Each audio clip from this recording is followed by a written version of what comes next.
Selamat datang, Pak Guru. Serunya sambil menjabat tangan Bayu kuat. Kuat aduh, akhirnya kami kedatangan guru dari kota.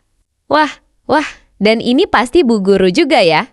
Matanya menyapu, tubuh Mirna dari atas ke bawah, berhenti sejenak di lekuk dadanya, yang samar di balik kain tipis kebaya. Itu, bukan, ini istri saya, Pak. Namanya Mirna, jawab Bayu, oh alah. Cantiknya, ya ampun, gumam, Pak Darto seakan lupa sedang berbicara. Jarang-jarang loh ada perempuan secantik ini di desa kami. Katanya sambil terkekeh, matanya tak lepas dari Mirna. Mirna hanya menunduk, tersenyum sopan. Tapi matanya tetap tajam, seperti memandang jauh melewati semua yang ada di hadapannya. Ayo, saya antarkan ke rumah. Dinasnya, ajak Pak Darto lah berjalan di depan. Perutnya berguncang seiring langkah. Mereka menyusuri jalan setapak, melewati kebun pisang dan pohon randu. Akhirnya tiba di sebuah rumah, panggung kecil di pinggir desa, dindingnya papan. Catnya terkelupas, atapnya genteng hitam sebagian retak, ada tangga kayu 3 anak. Langsung ke teras kecil, ini rumahnya. Pak Guru sederhana, tapi cukup. Sumur ada di belakang. Kamar mandi ya di luar sana, kata Pak Darto sambil menunjuk ke bilik bambu di pojok halaman. Kalau butuh apa-apa, bilang saja ke saya. Bayu menurunkan barang-barang, matanya menatap rumah itu. Lalu menoleh ke Mirna yang berdiri diam di bawah tangga. Kain batiknya ditiup angin pelan, rambut panjangnya berkibar, sinar matahari senja menimpa wajahnya, membuat kulitnya tampak bersinar kekuningan. Begitu cantik, begitu aneh. Ada sesuatu di balik kecantikannya yang tak bisa dijelaskan, Pak. Darto masih berdiri memandangi. Mirna, kok ndak jadi guru aja, Bu Mirna? Anak-anak pasti betah kalau gurunya cantik begini, katanya sambil tertawa. Tapi tawanya ada getir. Ada harap tersembunyi. Mirna menoleh pelan, matanya tajam menatap Pak Darto. Saya hanya ikut suami, Pak. Jawabannya datar, tapi membuat Pak Darto diam sejenak, seolah tersentak lei menggaruk kepala. Oh ya, gumamnya pelan. Sudah, saya pamit dulu. Nanti malam ada kenduri di rumah Pak Dukuh. Kalau mau silakan, datang. Pak Darto melangkah pergi. Tapi matanya masih sempat melirik sekali lagi ke arah Mirna sebelum hilang di balik jalan setapak. Bayu memandang istrinya, mendekat, menggenggam tangannya. Apa kamu nyaman di sini?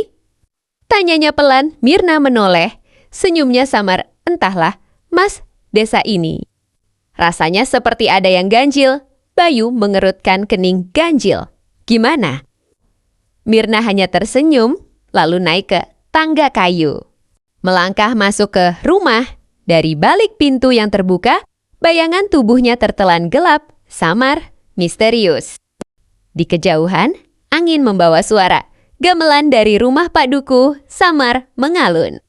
Seperti nyanyian lama yang memanggil sesuatu dari perut. Bumi Bayu membuka pintu lebar-lebar, membiarkan cahaya senja masuk, memenuhi ruang tamu kecil. Itu bau kayu tua, anyir debu, dan sedikit harum bunga kering tercium samar. Lantai papan berderit pelan ketika ia melangkah. Memeriksa setiap sudut, tak ada perabot banyak, hanya meja, kayu kecil, 2 kursi, lemari kaca kosong, dan tikar pandan tergulung di pojok. Lumayan.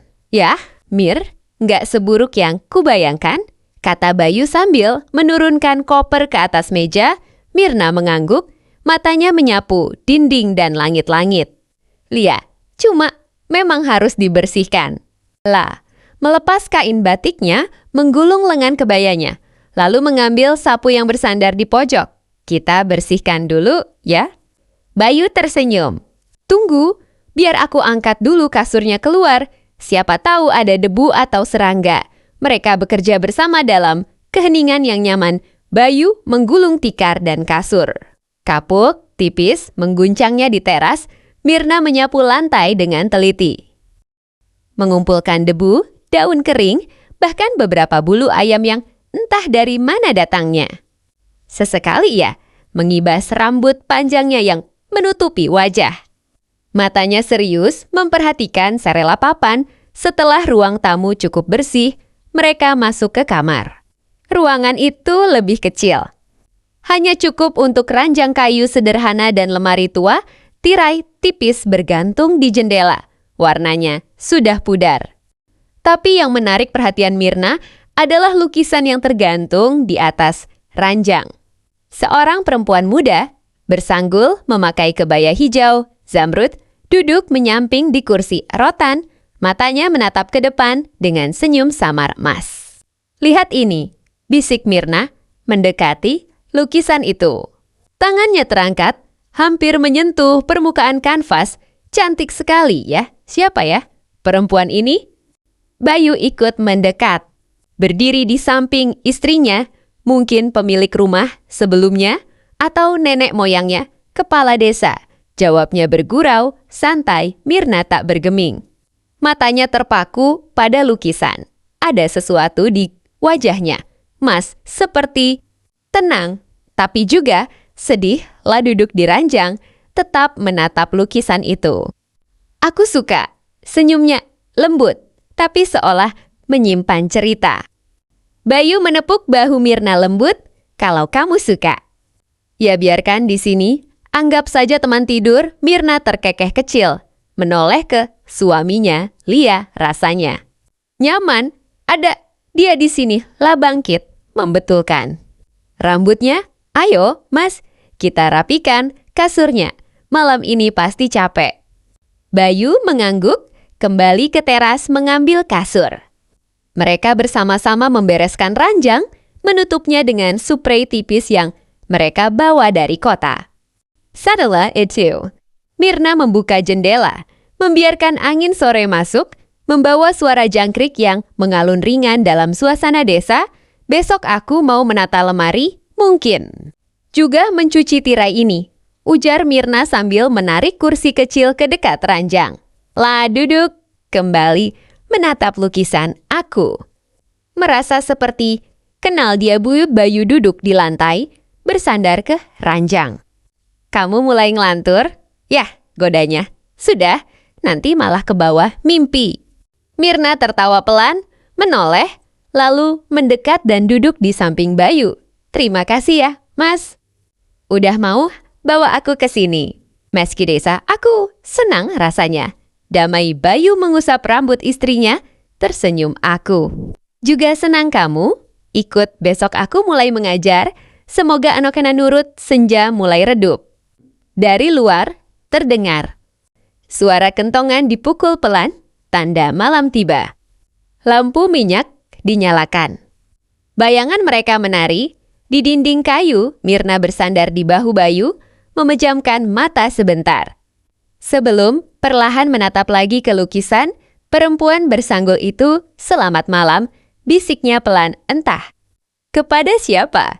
Dan malam itu hanya suara angin dan binatang malam yang menemani mereka. Sederhana, tenang, tanpa tanda-tanda gelap yang akan datang.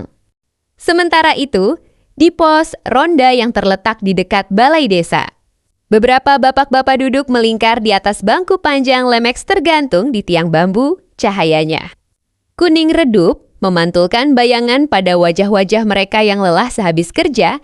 Ladang asap rokok kretek mengepul, mengambang perlahan di udara malam yang mulai sejuk. Tadi siang aku lihat. Tuh, ujar Pak Karno, petani berusia 50-an. Sambil mengetuk puntung rokoknya ke atas tempurung kelapa. Itu guru baru dari kota. Sama istrinya, datang bawa kopor langsung ke rumah kosong di ujung jalan. Pak Darto, kepala desa, duduk menyandar sambil memainkan tutup termos. Senyum kecil terbit di bibirnya. "Iya, aku yang nganterin tadi." Orangnya sopan, istrinya. "Cantik loh, cantik gimana tuh?" tanya Pak Slamet yang duduk di seberangnya. "Ah, kamu mah semua orang kota pasti kamu bilang cantik." Pak Darto terkekeh menggeleng pelan.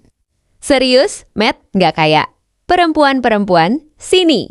Putih kulitnya, mulus rambutnya, panjang pakai kebaya, masuk.